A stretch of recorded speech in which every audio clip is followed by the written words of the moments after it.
Lunch ready பண்ண போகிறேன். வாங்க என்ன பண்ணுறேன்னு பாருங்கள். காராமணி வறுத்து ஊற வச்சுருக்கேன். காராமணி சுரக்காய் போட்டு குழம்பு, கடலப்பருப்பு ஊற வச்சுருக்கேன். கடலப்பருப்பு போட்டு கோஸ் போட்டு பொரியல், பீட்ரூட் பொரியல். வாங்க ஒன்றுனா பண்ணலாம். ஃபஸ்ட்டு காராமணி குக்கரில் வேக வச்சு எடுத்துகிட்டு வந்துக்கலாம். காராமணி 2 தக்காளி கட் பண்ணி வச்சுருக்கேன், 2 பெரிய வெங்காயம், கொஞ்சம் உப்பு, ஏன்னா அப்புறம் காயில் உப்பு போட்டுக்கலாம். கொஞ்சம் உப்பு, கொஞ்சம் தண்ணி,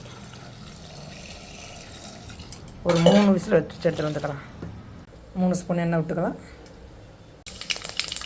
வெந்தயம், கடுகு எல்லாம் பொரிஞ்சிருச்சு. கொஞ்சம் பூண்டு, கொஞ்சம் சின்ன வெங்காயம் போட்டிருக்கேன், போட்டுக்கலாம். ஆல்ரெடி காராமணியோட 2 தக்காளி போட்டிருக்கேன். இப்போ ஒரே ஒரு தக்காளி போடுறேன்.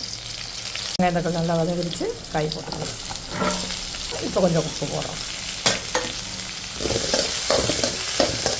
2 ஸ்பூன் வீட்டில் வச்ச குழம்பு மிளகாத்தூள் போட்டுக்கலாம்.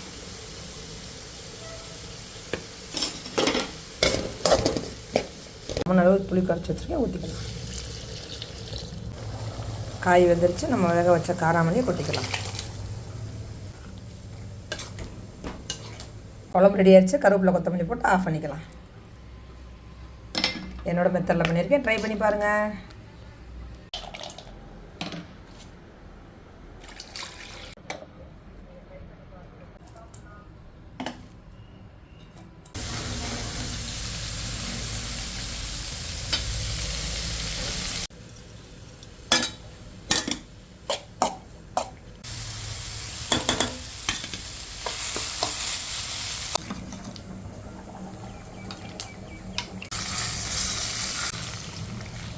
எல்லாம் ரெடி ஆகிடுச்சு. டுடே லஞ்ச் ஒயிட் ரைஸ், காராமணி சுரக்காய் போட்டு குழம்பு, ரசம், பீட்ரூட் பொரியல், கோஸ் பொரியல், தயிர், குக்கும்பர், ஆனியன். வாங்க சாப்பிட்லாம்.